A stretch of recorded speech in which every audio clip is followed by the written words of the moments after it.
بسم اللہ الرحمن الرحیم۔ انسان ہمیشہ وہی چیز پسند کرتا ہے جو اس کے لیے وقتی فائدہ مند لگے، مگر نبی صلی اللہ علیہ وآلہ وسلم نے بتایا کہ جو چیز ہمیں ناپسند ہے وہی دراصل ہمارے لیے بہتر ہو سکتی ہے۔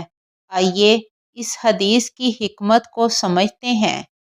حضرت محمود بن لبید رضی اللہ عنہ سے مروی ہے کہ نبی صلی اللہ علیہ وآلہ وسلم نے فرمایا، ابن آدم دو چیزوں کو ناپسند کرتا ہے۔ نمبر 1 موت، حالانکہ وہ ایک مومن کے لیے فتنوں سے بہتر ہے۔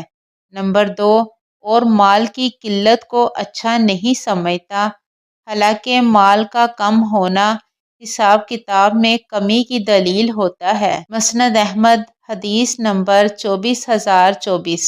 یہ حدیث ہمیں یہ سکھاتی ہے کہ مومن کے لیے ہر حال میں بلائی ہے۔ اگر موت آ جائے تو وہ دنیا کے فتنوں سے بچ جاتا ہے، اور اگر رزق کم ہو تو آخرت میں اس کے حساب میں آسانی ہو جاتی ہے۔ اللہ تعالیٰ جو فیصلہ کرتا ہے وہ ہمیشہ بندے کے حق میں بہتر ہوتا ہے، بس ہمیں صبر اور یقین کی ضرورت ہے۔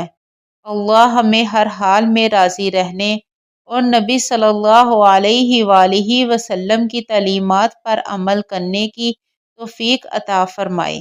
آمین۔